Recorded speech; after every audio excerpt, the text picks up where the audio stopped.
Hello to all you fire alarm and siren fans on YouTube. It is FS Thunderbolt Fan 1000 here, also known as Tom Diener.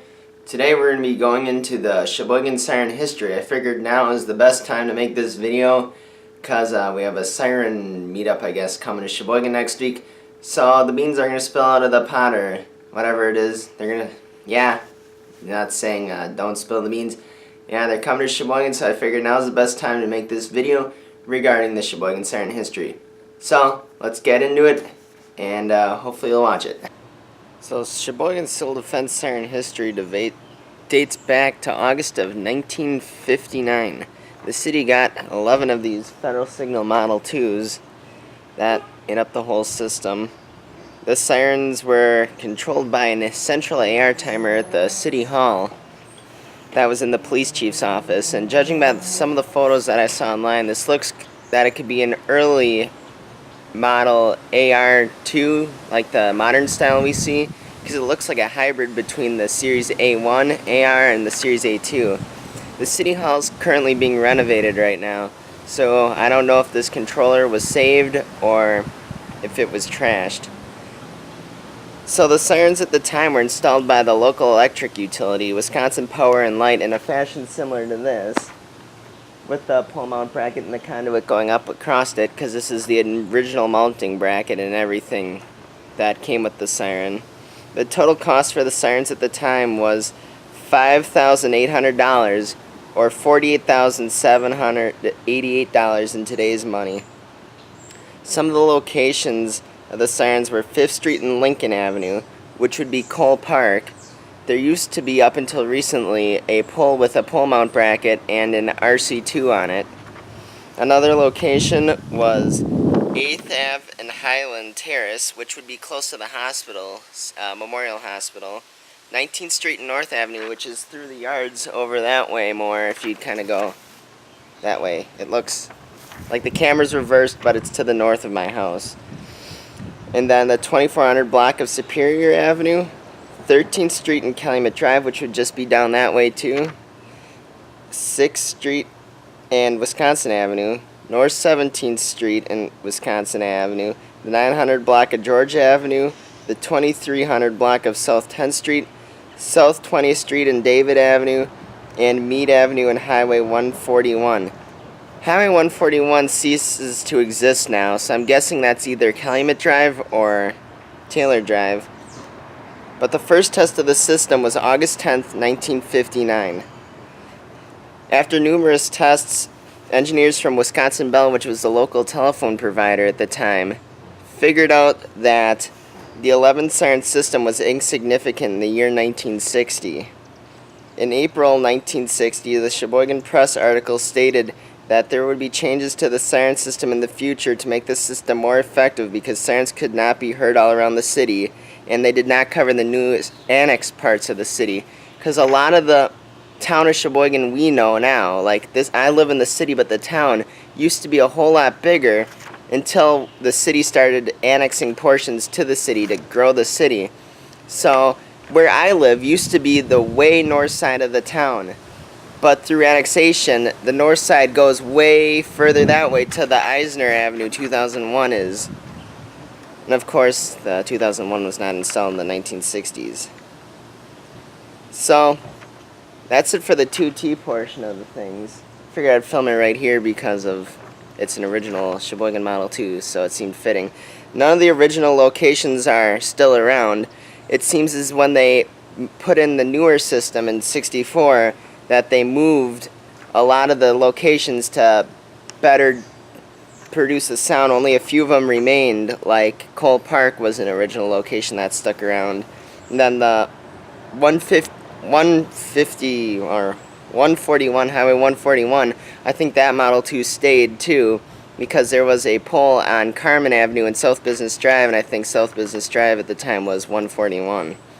And that was up until recently, about 2009, that Model 2 was removed. That was not my Model 2. My Model 2 was the one that was in that dying video that I took by the church. And this one was moved from its original location, and I do not know where its original location is. There are still some remnants of the original system throughout the city, So before we dive into the 1964 upgrade, I'm going to take you to one of the locations where an original Model 2 used to be. So here we are at one of the old locations. This is at the former Lyman School. It was sold to a church that now operates it. This location seems to fit the most of, like, I don't know, I highly doubt this one is moved here. It looks to be an original location, but it really shows nowhere on this. The only thing I can guess is they screwed up on the one thing, and it's actually North 26 in Wisconsin Avenue, because Wisconsin's right over there.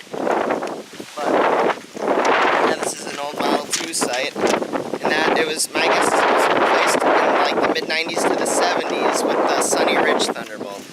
So I'll just give you a close-up of the whole thing here. So that's the RC2, and up to the top where the old pole mount bracket is. As far as I know, the city marked this location as abandoned, and they're never going to come and take it down. One thing I forgot to mention at the last location is that the Sheboygan Siren system, the original Model 2s, and I think all the other ones, were designed to be heard both indoors and outdoors, because it said in a Sheboygan Press article that the civil defense siren system in Sheboygan was designed to be heard both indoors and outdoors, but the first system did not perform, and in most cases could be heard, well, not be heard, but the first system did not perform, and in most cases could not be heard inside, and schools had to have an individual alerting system due to this. Although none of the sources really went into any detail about the individual warning system, like if it was one of those GE or whoever made them near devices. But yeah, so it's probably like bells or something that was connected to the ring relays for the system. So yeah, now we're going to dive into the 1964 portion of the siren system.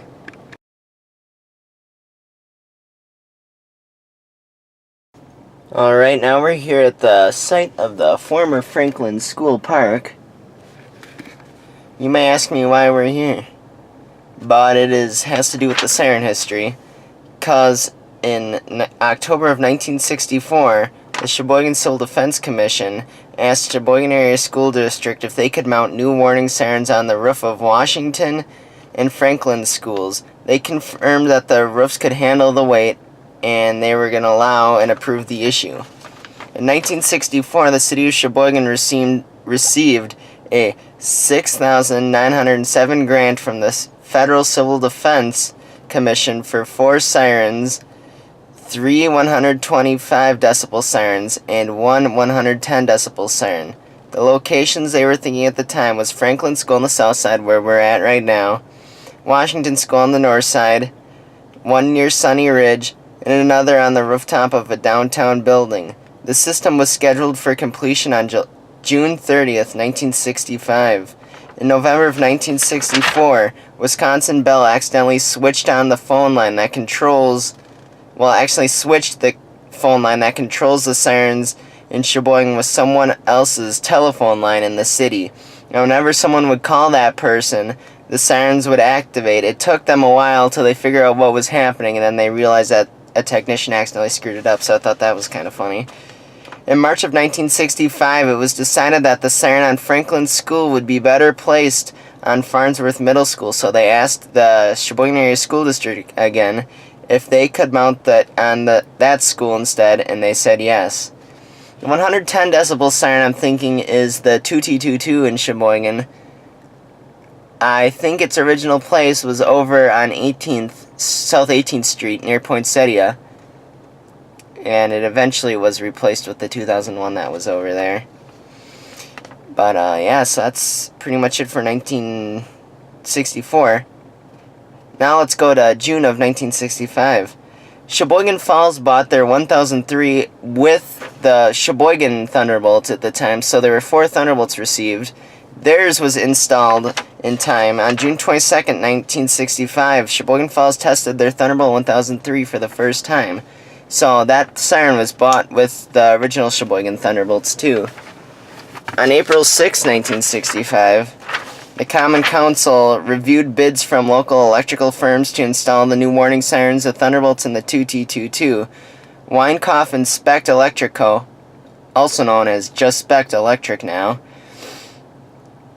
was the winning bidder because they had the low bid and experience in erecting similar sirens. So maybe sirens in different parts of the Wisconsin were installed by Specht. I don't know. I just researched Sheboygan here. On July 19th, 1965, the installation of the 310 horsepower sirens was complete and had their first test at 11 a.m. on the Wednesday of that week. Notice how we still test the same time. So it's been a constant thing ever since when we first got our sirens. That week, there were 2 siren tests. The first, the entire system was activated, the Thunderbolts and the Model 2 system. Then for a second test right after, just the Thunderbolt sounded. The original locations where the sirens were installed were Washington School, First National Bank at the time, which is now U.S. Bank, and Farnsworth Middle School. The total cost of the sirens was $12,400, or $93,491 in today's money, of which the U.S. Civil Defense matching funds covered $6,200 of the cost. So it was about half. It was half at the time. In September of 1965, the Sheboygan County Civil Defense received payment for the sirens located in the city of Sheboygan and the city of Sheboygan Falls. On April 30th, 1966, the U.S. Bank siren started going off at midnight. They tried to look into what caused the siren, but the mystery went unsolved. So that had to be a little creepy, especially during wartime tensions like that. On November 12th, 1966, the City Council passed a resolution to provide funding to relocate 8 of the original 11 Model 2Ts, the sirens that were installed in the original system. So that's probably why they're all scattered throughout the city now and not in their original locations, because they were eventually relocated. On April 17, 1972, a janitor was cleaning the communications room at the police headquarters at City Hall. Now they had their own station. He accidentally pressed the alert or attack button on the AR timer, causing all the city's civil defense sirens, including the Model 2s and Thunderbolts at the time, to activate. And it caused an influx of 911 calls that the dispatch center, or whoever was handling it at the time, couldn't really deal with. It was not until May 1968 that the Sheboygan County Civil Defense Director, James P. Smith, allowed for civil defense and fire sirens to be used for tornado warnings in Sheboygan County. So before that, if there was a tornado, you were dead out of luck, you would know if a bomb was coming or something, or a missile.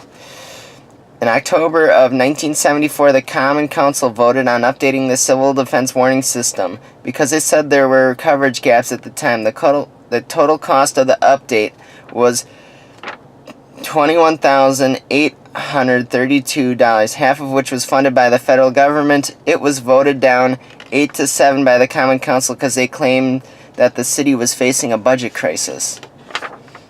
At a September 2nd, 1975 Common Council meeting, the Sheboygan County Civil Defense Director, James Smith, pleaded that the aldermen gather the funding to upgrade the sirens in the city due to inadequate coverage that the city was found out when a tornado struck the north side of the city earlier in the year of 1975. On June 19, 1976, it was asked that the Common Council pay for half of the cost of removing the siren off the U.S. Bank building. This was probably due to a blower problem because just recently a blower came up on the surplus auctions that was in Sheboygan, but I thought it was going to go for a lot more than it was. Well, not the whole blower, but just like the blower unit, like the roots blower part, not the motor or frame or blower box. But yeah, I did not end up bidding on that. So now we're going to go into something that's a little more near and dear to my heart. And it's going to be a little hard to talk about, but I guess it's for the better here.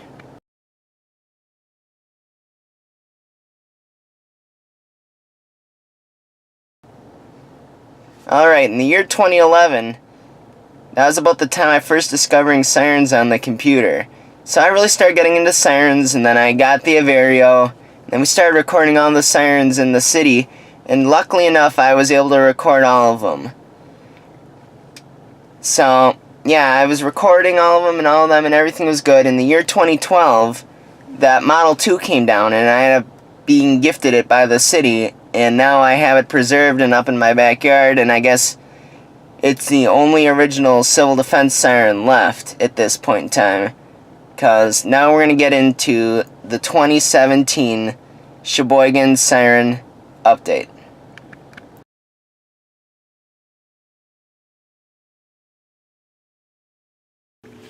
Alright, now we're back in the shop because I needed internet for this part.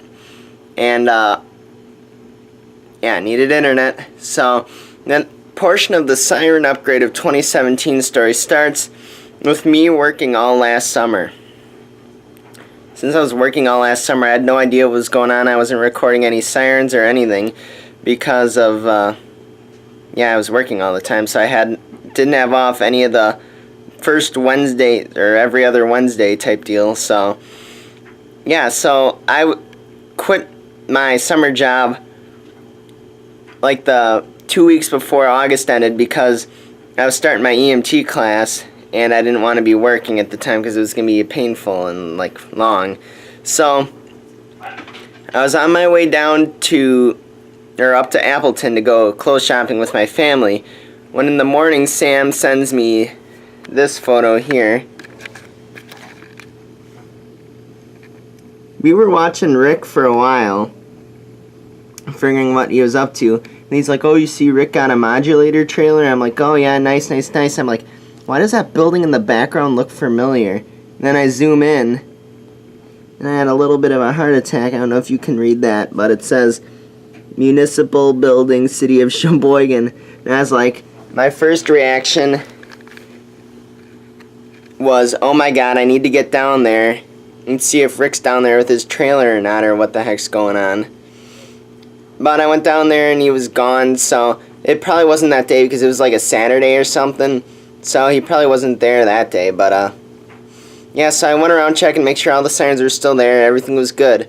So I'm friends with the city public works director's kid, and I started texting him. I'm like, hey, you know anything about this? He says, yeah man, big upgrade, big upgrade. Back in 2011, when well, not 2011, it was probably about 2013, I did a Lego League project on sirens and whatever, and the radio technician from the city of Sheboygan came and he's like, yeah, we eventually want to do an upgrade, like, they're so old and they don't work that well, this, that, whatever. It's like, well, the only one that didn't really work that well was Horseman, so I don't really want to hear it.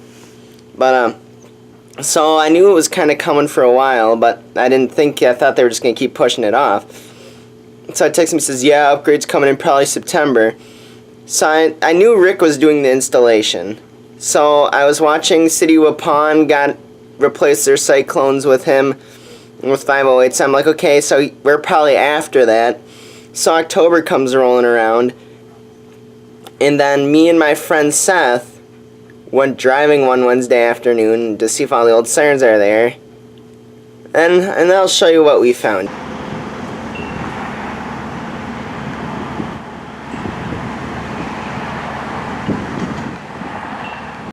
It was a brand new Federal Signal 508 siren.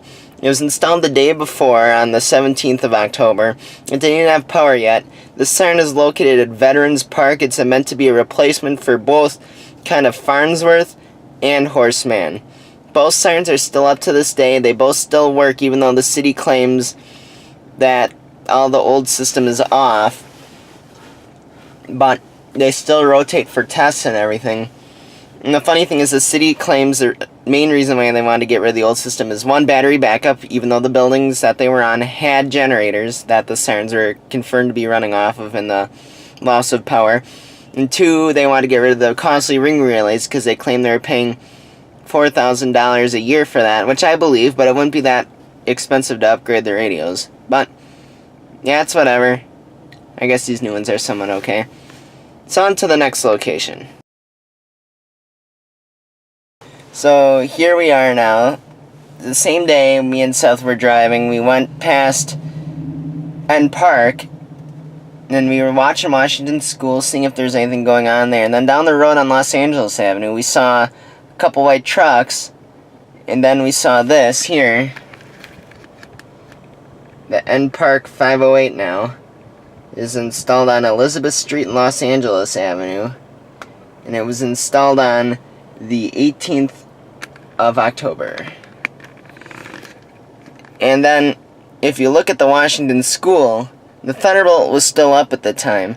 But in the coming weeks, it was taken down because it was being made into apartments. And I thought, oh no, is it scrapped or whatever? But I'll show you what happened to it here. Well, you may be asking yourself, whatever happened to the Washington School Thunderbolt?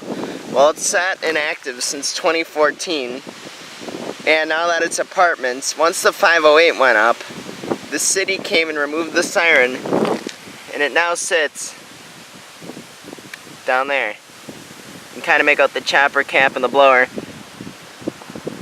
I had them put the plastic bag over the blower tube because otherwise you're going to get the water buildup in there and it's going to rust shut and closed, and it's going to be a pain to undo. So once I sell it, hopefully I can bring her back, restore her, and then sell it to a community in need. Well, like I said, the rest of them are all still up except for Sunny Ridge, because emergency communication systems made off with that siren. And here's where the Washington School Thunderbolt sits, down at the DPW yard. So throughout this whole process, I maintained contact with my contacts with the city.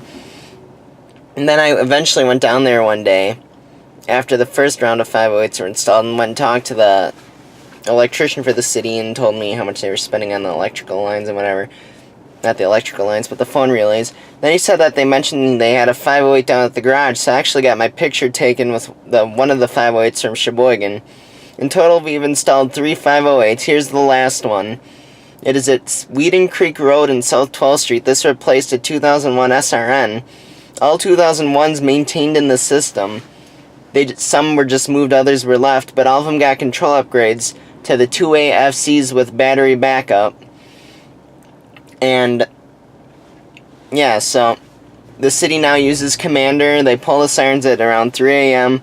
They have their own frequency now. For the first couple of months, they were using Fire Primary, and that got pretty annoying. So now they use their own frequency.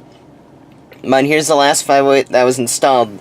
They ended up removing this 2001 SRN. This one ended up going on Sunny Ridge, replacing that Thunderbolt. And the other one, that was on... No, this one here went on US Bank to replace that Thunderbolt. That Thunderbolt's still standing, but it's deactivated. Rick made off with those controls. The Sunny Ridge Thunderbolt was replaced with the 2001 SRN from Poinsettia Avenue. There's no siren over there, but they claim the 508 can cover that. So we will see what the coverage map shows. And the Sunny Ridge Thunderbolt was the only siren that Rick made off with from the system. So, we'll quick show you this 508 here.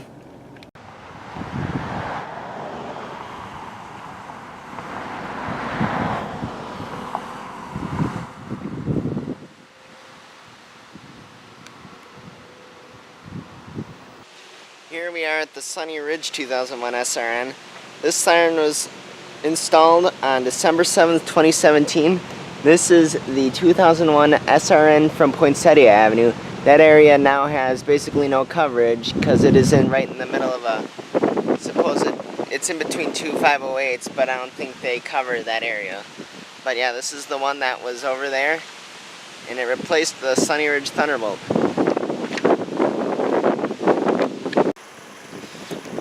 Here we are at US Bank now. This is the Weeden Creek 2001 SRN. It was moved here on December 18th, 2017. It replaced this Thunderbolt, one of the originals from the city.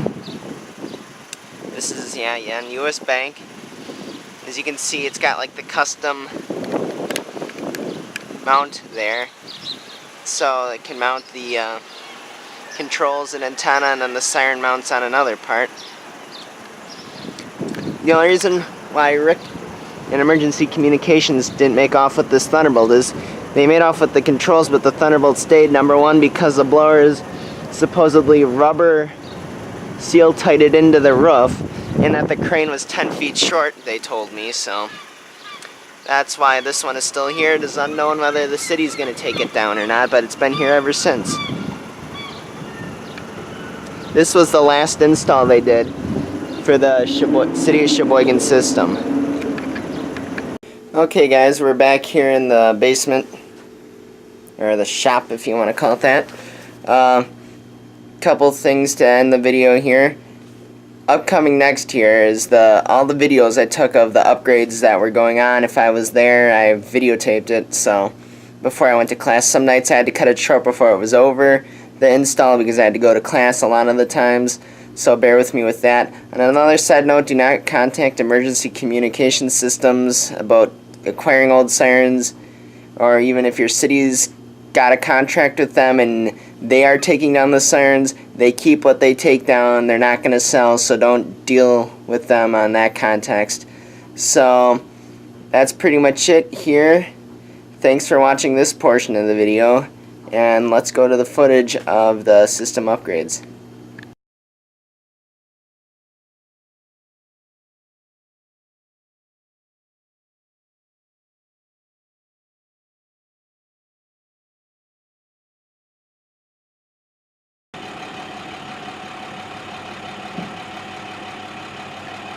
I wonder if they're just going to saw it off the hole again or use teeth hole. I don't know. Is it just Bill up there? Yep.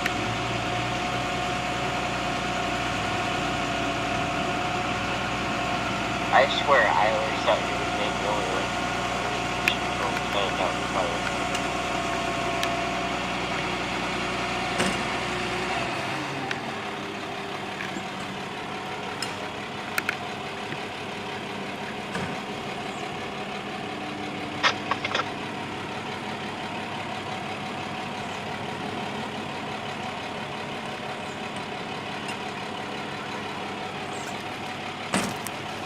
like you're sticking in the pot, Steve.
So what does it look like they're doing?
send me some of the videos. Oh yeah. Well, I have a lot of them, so I was gonna edit it to into a giant YouTube video explaining everything. I got all the details from Mike. Yeah. I'll send you an email with the edited video explaining everything and talking about it, and then you can like do whatever with it. Maybe if you guys want to get a Facebook page or something going, you can put it out there. Yeah. But yeah, I'll send you the videos. I have like 300, 400 some photos. So. Oh really? Yeah. Yeah. The videos are all like probably. I take them about 10 seconds each a snapshot. So I probably have 100, 200 videos that I all got to edit together and trim out the boring parts. So yeah, but yeah, I'll send them to your email if you want. You must cover a big area. How big an area do you go and watch these sirens with? I've gone as far as I've done Watertown, I've done Prairie du Sac, Green Bay. I stay mainly in Wisconsin though to watch. But yeah. So what do you do with the old ones mainly? Well, a lot of them, you know, it all varies. Yeah. It all varies, and what they are. Most of them are junk when they come down, you know what I'm saying? Yeah, you do much with the Siretones? Them old ones, like with all the speakers, you have a lot of problems with those, or? You know, those, there's not a lot of them out there. Yeah. The old electronic ones, there's really not a lot of them left out there. There's a few of them, but... Yeah, do you ever install any modulators anywhere by chance? Yeah? A few? I see you like the 508s more. Oh, yeah. Yeah, I had my photo taken with the one that went up on Whedon Creek back when I was down at the DPW, and yeah, that's a beast of a siren. For the money, you're crazy enough to get it. Yeah, and the range is so crazy. And like, Federal Signals talked all they wanted about like how the 2001 was the replacement for the Thunderbolt. That was like bull crap. The 508 is. Yeah. That thing is a heck of a siren, a beast of a siren. Lower tone. Yeah. Well, that's why when they were doing this, I'm like, okay, well if they're replacing sirens, I'm like, okay, we're gonna drop from 12 to 8. I was thinking to myself, I'm like, okay, well then they're gonna just replace everything and put 508s up, and they said no, we're just gonna have 3 508s. I'm like, well then what the heck are we gonna do with it? Because I said you can't have one 508 up here in Taylor Hill and expect it to cover all the way to downtown. So I'm like, oh, okay, so you're switching. City's gonna expand at the south side, put a 508. It's a plain. It's not so hilly like it is over here, and then put a 2001 down at US Bank in here. Did you guys go down to US Bank today? We were there today. How'd it go? We got a fab a different bracket up. Oh, really? Yeah. Did you guys yank the control panels out of here? There you go. Yeah.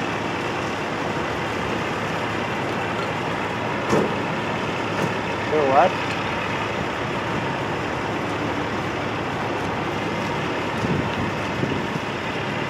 Oh, really?